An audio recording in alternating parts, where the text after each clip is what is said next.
Maraming batas natin ang luma na. Maraming batas din ang hindi pa naipapasa. Ano nga bang nangyayari at bakit usad pagong ang dalawang kamara ng Kongreso sa kanilang trabaho? Panahon na naman ng typhoid fever at sa pagkakataong ito, Pasay na naman ang tinamaan. Paano mo po protektahan ang inyong pamilya mula sa sakit na ito? Usok mula sa natutunaw na bakal. Yan naman ang nirereklamo ng isang barangay sa Trece Martires City sa Cavite. May kinalaman kaya ang maruming usok sa pagkakasakit ng mga taga rito? Personal naming inalam. Sinaliksik ang bawat anggulo. Bawat detalye kinumpleto. Ang lahat ng yan ay nakatala Sa Reporter's Notebook.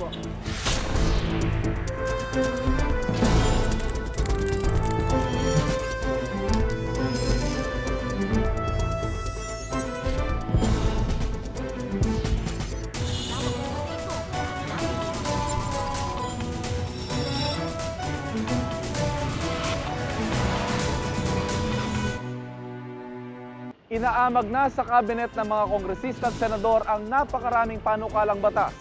Ang mga batas na naipasa noong panahon pa ng ating mga lolo hanggang ngayon hindi nagbabago. Ang mga bagong batas naman hanggang ngayon nakatenga.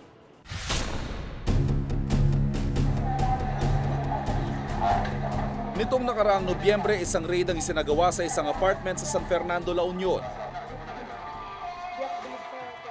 Huling-huli ang mga minor de edad na babaeng naguhubad sa harap ng internet kapalitang pera. Inaresto ang may pakana pero di nagtagal. Nakalaya rin. Ang dahilan, walang batas na nagbabawal sa malalaswang gawain sa internet. Si Hazel di niya tunay na pangalan. Isa sa mga babaeng nadatnan sa cybersex den sa La Union. Ang 16 na taong gulang na batang ito ay nirecruit na maghubad para sa mga foreigner sa harap ng computer na may kamera. Nagsisisi po ako. Dapat hindi ko na lang ginawa yun kasi hindi ko naman alam na gano'n yung trabaho namin. Pag lumalabas kami ng ate ko, mga bata dyan, cybersex yung sabi niya. Ang panukalang batas na poprotekta sana sa mga tulad ni Hazel, halos 3 taon nang natutulog sa Kongreso. Kung may papatupad, ipagbabawal nito ang mga krimen sa cyberspace gaya ng hacking, copyright infringement, at child pornography sa internet. We are not talking about Habang nagpapatumpik-tumpik ang mga mababatas natin sa pagpasa ng batas laban sa mga nananamantala, 2 sa bawat 10 insidenteng may kinalaman sa cybercrime ang hindi nayaharap sa korte. Ang 8 namang natitira, hinahanapan na lang ng ibang kasong pwedeng isampa. Aminado si Major Albert Pahente ng Criminal Investigation and Detection Group o CIDG. Nahihirapan silang labanan ang cybercrimes. Ang consequences niyan, hindi natin didiman na sila on the specific immoral act. So whatever is available na batas na na-violate nila, let's say human trafficking, doon na natin sila mapipindam. Pero mababaw yun. Yung mas malalim na act na ginawa nila na it's really immoral, ay hindi natin mabigyan ng solusyon. Isa lang daw ang cybercrime sa mga patunay na di makasabay ang ating mga batas sa usad ng panahon. Ayon sa eksperto, marami sa mga batas na pinaiiral sa kasalukuyan. 19 kopong-kopong pa isinulat, kaya di naakma sa panahon. Talagang medyo over 100 years old na yung batas na yan. So we have really archaic provisions. May mga krimeng mababa lang ang multa o piyansa. Tulad na lang ng sinapit ng 4 na batang nahagip at napatay ng isang rumaragasang jeep kamakailan. 30,000 piso lang ang piyansa at ang suspect nakalaya na. Kaya naman hindi na nakapagtataka na ilan sa mga pusakal at mga pasaway sa lipunan hindi nadadala. You know somebody has done something wrong, but you really can't prosecute effectively dahil wala namang batas na nagko-cover. O kung meron man, sobrang baba nung penalty. On the other hand, di ba, sometimes, every now and then, somebody cites a particularly old law to harass someone. Isang batas sa pinaniniwalaang maaaring abusuhin ay ang Anti-Sedition Act. Panahon pa ng Amerikano nang binuo ito, pero hanggang ngayon, umiiral pa rin. Ang intention talaga ng batas na yon was to provide the government with a tool for fighting a revolution. as late as, the 80s or the 90s, government was still filing inciting to sedition cases against mga aktivista. At wala man tayong batas laban sa cybercrime sa talamak ngayon, mayroon naman tayong batas laban sa pagdudwelo na uso lang noong unang panahon. Ang paggawa kasi ng batas mabagal pa raw sa pagong. Kabagalan, politika at kasalukuyang sistema. Dagdag mo pa ang kawalan ng kaalaman ng mga mamamayan sa tungkulin ng ating mga mambabatas. Ang resulta, ang mga batas daw sa ating bansa sa panahon ngayon hindi na akma. Ano ba trabaho ng mga congressman at senador natin? Sa pagkakalam ko, hindi ko alam eh. Mahirap magsalita, baka magalit sila sa akin eh. Ang ginagawa nila ngayon eh, pansarili na yata nila eh. Dapat gumagawa ng batas eh. Kaya lang nangyayari, parang kwentuhan lang doon, talo na lang tayo doon. Ito ang eksenang inabutan namin sa Kongreso. Alas 4 takdang oras para simulan ang sesyon pero mabibilang mo lang sa iyong mga daliri ang mga dumating sa tamang oras. Even district engineers and members of the rank and file Habang nagdedebate at nagtatalumpati ang ilan, ang iba'y may kanya-kanyang kwentuhan. in return for favors that this is, I could propose a secretary. Sa bawat araw na ganito ang kalakaran, umaabot sa 50,000 piso ang ginagastos para sa kuryente, merienda at iba pang kailangan sa sesyon. Samantala may halos 4,000 panukalang batas ang inaalikabok sa Kongreso. Ang oras sana para sa mga ito napupunta sa mga privilege speech at sagutan ng mga kongresista. Government funds for personal reasons. 287,000 pesos was appropriated. Department of Labor, Ms. Keanu Reeves. Pati raw sa agenda ng mga mambabatas, maraming oras ang inilalaan sa mga investigasyon, gaya ng sa escort service nitong nakaraang taon. Their principal focus should still be in passing laws, di ba? Ensuring that the laws we need are passed. The laws that we don't need are repealed or changed. Kanina lamang sa sesyon ng Senado, ito ang aming nadatnan. Bago makapagsimula, kinailangan mo nang hintayin ang mga wala. Hindi rin siyempre nawala ang mahahabang mga argumento ng bawat isa. Halos 2,000 mga panukalang inihahain ng Senado. Pero mula noong Hulyo 2004, 3 panukala pa lang ang nagiging ganap na batas. Sa bawat panukalang nakapila, mahigit 100,000 piso ang ginagastos. Tingin naman ni Attorney Cosalan ng Committee on the Revision of Laws, hindi nagkulang sa pagpapasa ng mga panukalang batas ang Kongreso. Most of the bills talagang seeking amendments and revisions to existing laws. Libu-libong panukala ng araw ang pinag-aaralan ng mga komite gaya ng sa kanya. Pero sa dami ng panukala, bawat isa kaya naatupag? Yun ang hindi natin alam kung naasikaso lahat. Yun. Pag meron siyang malakas. Ayon naman kay Majority Floor Leader Prospero Nograles, di biro ang magpasa ng mga bago o magrebesa ng mga umiiral na batas, kaya likas na mabagal ang proseso. Mahahabang debate ang dinadaanan ng mga ito. Una sa Kongreso, pagkatapos ay sa Senado. So what is important sa Kamara may not be also as important in the Senate. In the same manner na yung kanilang iniisip na importante, pag binato nila sa amin dito sa Kamara, pwede namin patulan, pwede rin namin hindi patulan, pwede rin namin upuan. Dahil kung dalawa, pwede magpatayan. They can cancel out each other's priorities. Aminado rin si Nograles sa may ilang batas na pinapamadali ng Malacanang. Sa mga sitwasyong tulad nito, ang ibang mga nakabinbing panukala na etsepwera na muna. Kamukha dito ngayon kay President Gloria Macapagal Arroyo. Ang kanyang programa is a 10-point agenda. So lahat ng mga bills that are fashioned in relation to 10-point agenda, yun ang binibigyan namin ng priority. Libo-libo mga panukalang batas na halos manilaw ng papel sa pagkakabinbin. Ang perang nauubos sa bawat isa, galing sa bulsa ng mga mamamayang umaasa sa proteksyon ng batas na maipapasa sa Kongreso. Huwag naman sanang hintayin ang pag-asang ito, kasabay na alikabukin dahil sa bagal ng proseso. Ako si Ivan Mayrina, itong nakatala sa aking Reporter's Note.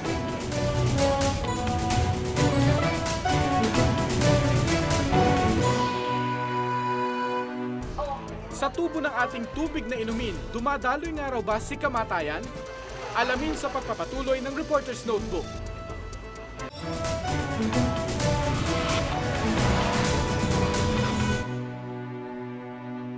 Ang tubig daw ay buhay, pero para sa ilang residente ng Pasay, ito ay nakamamatay. May 50 katao na ang nakaratay matapos makainom ng tubig na marumi.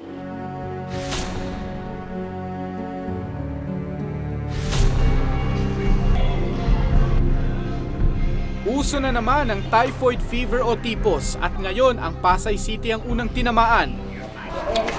Mahigit 6 na po na ang isinugod sa ospital. Sa barangay 123 pa lang, 54 na ang nalagay sa kritikal na kondisyon. 2 na ang patay. Mahirap talagang mag-iisa. Noong nakaraang buwan na biyuda dahil sa typhus si Aling Nita. Una muna'y nasira ang tiyan at nagkaroon ng mataas na lagnat ang kanyang mister. Kailan niyo po napansin na nagkasakit si tatay? Nag-1 linggo na yun. Bago namin napuna yung tubig na yun na marumi dito. Saka ko sinakbo sa ospital. Maruming tubig daw ang dahilan ng pagkakasakit ni Mang Ray. Kulay putik na raw kasi ang tubig na lumalabas sa kanilang gripo. May inom din siya, sulangaling. Hindi ko alam kung saan yan. Basta dito yung marumi dito kasi tubig. Typhoid. 5 sa pamilya ni Mang Philip ang kalalabas lang ng ospital dahil sa sakit na ito. May 50,000 piso na ang kanilang nagagastos para maisalba ang buhay ng kanyang ama, kapatid at mga pamangkin. Last year pa yan yung mabaho yung tubig. Nagreklamo na kami ng dirty water. Hindi nila inaksyonan. So, simula nung nagpalit sila ng tubo, yung sinasabi nilang para makita nila kung yung mga illegal connections, ayun ang inaano nila para nagpalit sila ng tubo. After that, mga siguro a month or 2, ayun, magkaroon na ng case. Noon pang Nobyembre nila ipinaabot ang kanilang reklamo tungkol sa maruming tubig sa kanilang lugar. Di raw agad umaksyon ang Maynilad na may hawak ng serbisyo sa kanilang lugar. Napilitan silang bumili ng mineral water pang inom. Pagka maduming ganyan, hindi namin iniinom yun. Bumibili kami dun sa mga water stations. Siguro yung mga mag-iigib kami, yung mga for panglaba lang, panghugas ng mga plato. Tapos nilalagyan namin ng chlorine. So bumibili kami sa tindahan ng chlorine. Kami na naglalagay sa tubig. Hindi ito ang kauna-unahang insidente ng problema sa kalusugan dahil sa maruming tubig. Noong dekada 90, daan-daang estudyante ang isinugod sa ospital dahil sa sakit na hepatitis.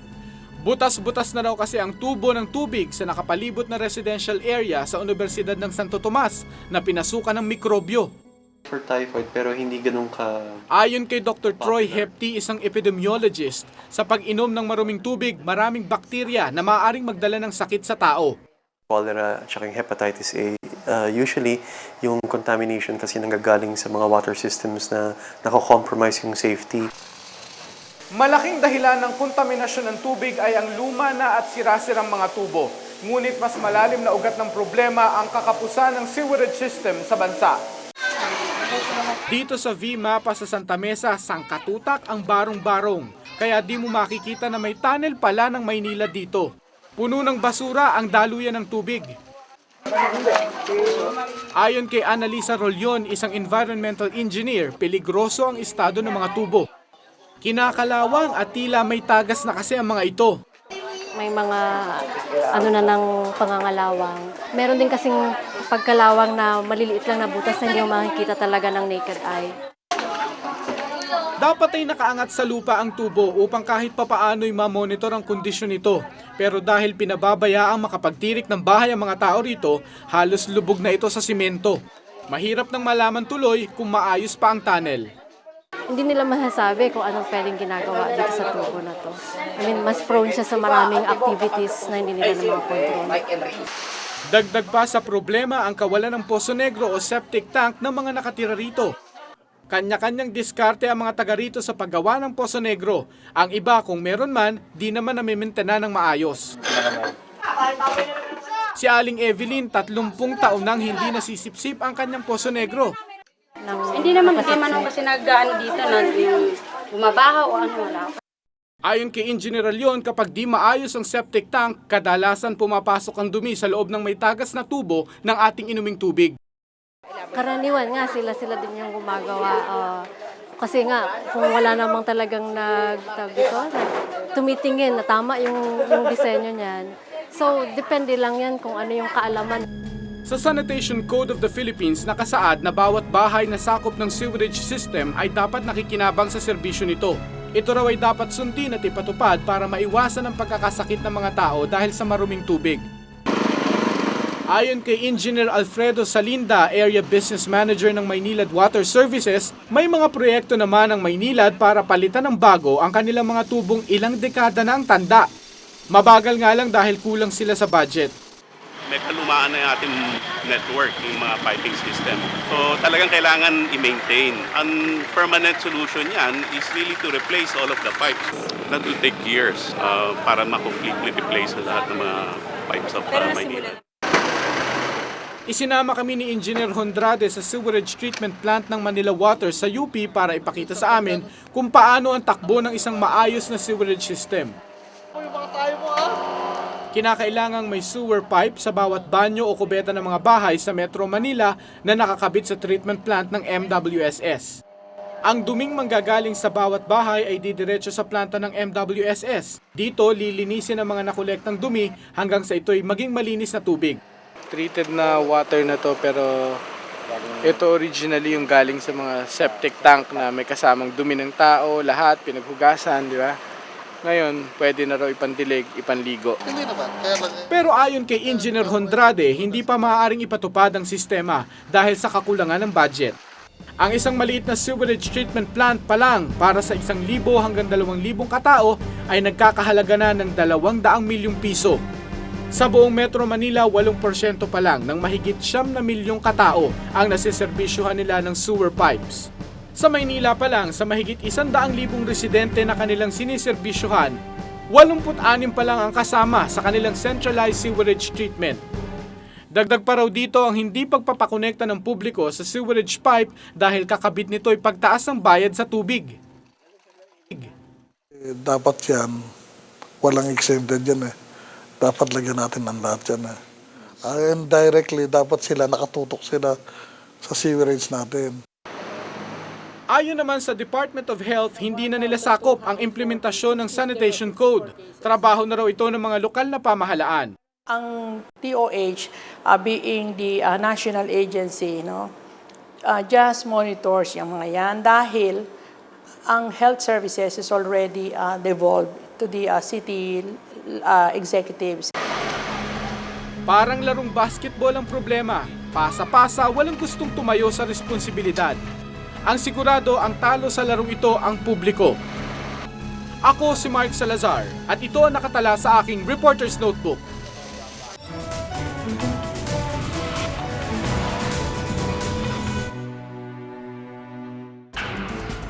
Mga estudyanteng nagkakasakit dahil sa kanilang kapitbahay na pabrika. Sa pagpapatuloy ng Reporter's Notebook.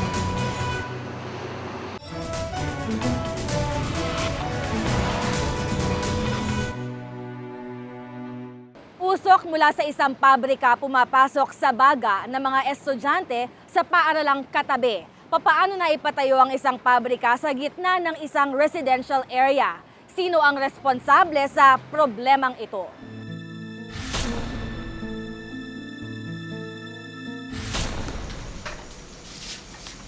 Sariwa pa sa isip ni Mang Dante ang huling alaala ni Edwina, ang namayapang misis. Mahigit 1 buwan pa lang nakalilipas ng bawian ng buhay ang kanyang pinakamamahal na asawa. Ang dahilan ng kanyang pagkamatay, emphysema o sakit sa baga. Isang sakit na nakukuha sa malimit na paglanghap ng maruming usok. Pero si Edwina pati ang kanyang mga kasamahan sa bahay, hindi naninigarilyo. Nagkakaroon ng emphysema. Okay, so nagtaka nga ako kasi in-interview ko ititignan ko yung family history niya kung may naninigarilyo, kung husband niya naninigarilyo, o dun sa bahay may naninigarilyo. Wala naman daw. Then I found out nga na sa eskwelahan daw nila, medyo merong malapit na factory na nag-i-emit ng smoke. Guro sa Amparo Elementary School si Ma'am Edwina, isang eskwelahan na nakatayo katabi ng isang pabrika ng yero, ang Sonic Steel Corporation. Nagbubuga raw ito ng maruming usok. Paniwala ni Mang Dante, biktima ng pabrika ang kanyang asawa. Masakit mang banggitin, masakit man sa kalooban ko na maungkat na naman yung nangyari sa misis ko, ay talagang masakit sa kalooban ko pa hanggang sa ngayon. Ubo Perez na nga raw ang tawag sa barangay Hugo Perez dahil sa dami ng residente ritong may respiratory infection. Ayon sa City Health Office ng 13 Martires, ang impeksyon sa baga ang pangunahing sakit ng mga residente hindi lang sa Hugo Perez kung hindi sa buong barangay. At sa 277 na estudyante ng Sitio Hugo, 90 rito ang may sakit na ubot-sipon. Kung magkasakit man ho sila, no? Well, I'm not saying na meron silang sakit, no? And then we are complying to the standards, no? Siguro ang may diferensya is yung standards na natin. Ito po ang barangay Hugo Perez. Marami sa mga residente rito ang dumaraing dahil sa dalang usok at ingay ng isang pabrika na malapit sa komunidad na ito. Idinaing na ng mga tao ang kanilang problema sa Sonic Steel sa lokal na pamahalaan. Ayon kay Mayor Melencio de Saglin, madalas naman daw silang makipag-usap sa administrasyon ng Sonic Steels para maipaabot sa kumpanya ang daing ng mga residente. Nung mabalitaan ko, nagpunta agad ako sa factory, in-inspection ko. Dati, kahit ako nung bago mayor, hindi ako makapasok dyan eh. Nagtataka naman ang Earth Savers Movement, isang non-government organization o NGO na tumutulong sa mga residente ng Hugo Perez kung paano nakakakuha ng permit ang Sonic Steel para makapag-operate. Sa isang chemical test na isinagawa ng grupo sa usok na nagmumula sa Sonic Steel, bumagsak ang kumpanya sa dami ng lead na ibinubuga kasama ng usok. 8 beses daw na mas mataas sa standard lead content ang ibinubuga ng Sonic Steel. When you do these things, you will have pollution going into the air and then into the water and into the product. So yung tinatawag na chemical balance makikita sa pumupunta. Kung masyado raw kasing mataas ang lead content na ibinubuga ng isang pabrika, maaari itong magdulot ng mga sakit sa mga taong nakakalanghap ng usok. Hindi rin makapaniwala ang Earth Savers kung bakit napakabilis nabigyan ng Environmental Compliance Certificate o ECC mula sa Environment Management Board ng Region 4 ang pabrika. Ang ECC kasi ang siyang nagpapatunay na dumaan sa masusing pagsusuri ang isang pabrika na nagsisigurong ligtas ang kapakanan ng kapaligiran nito bago makapagpatuloy ng operasyon. The company started in 1992 and it took them 5 years to get the ECC, yung Environmental Compliance Certificate. Itinanggi naman ng administrasyon ng Sonic Steel ang mga paratang ng Earth Savers Movement. Ayon kay Richard Tancasis, plant manager ng kumpanya, pasado ang Sonic Steel sa isang independent equipment test na isinagawa para makakuha ng ECC. Bago na rin daw ang fuel o krudo na ginagamit nila para mapaandar ang kanilang mga makina, kaya siguradong ligtas ang anumang usok na lumalabas mula sa pabrika. Last year pa, nagdo-double time na kami. Nagtatest ng mga equipment facilities namin. We admit we don't have that facility to test. So we invited several mga accredited and those professionals to conduct the tests, so on and so forth. Ipinakita sa amin ng Sonic Steel ang ilang bahagi ng kanilang pabrika para maipakitang wala silang itinatagong anomalya. Kahapon lamang, isang hearing na ang naganap para mapag-usapan ang issue ng pabrika at mga residente ng Hugo Perez. Wala pang malinaw na kasagutan sa problemang idinaraing ng komunidad. Tiwala naman ng Sonic Steels na wala silang ginagawang kahit anong paglabag sa batas. Tanging panahon lang ang makapagsasabi kung sino ba talaga ang tama at kung sino ang nagsisinungaling. Ako si Iris Cruz at ito ang nakatala sa aking Reporter's Notebook.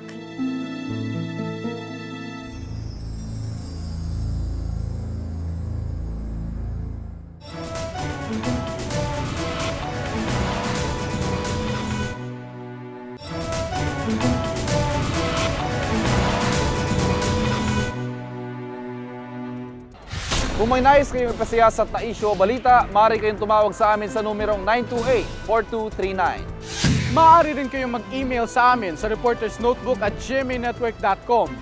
Para sa malalimang pagtingin sa mga issue at balita, samahan kaming muli sa susunod na Martes. Ako si Iris Cruz. Ako si Mark Salazar. Ako si Ivan Merina at ito ang Reporters Notebook.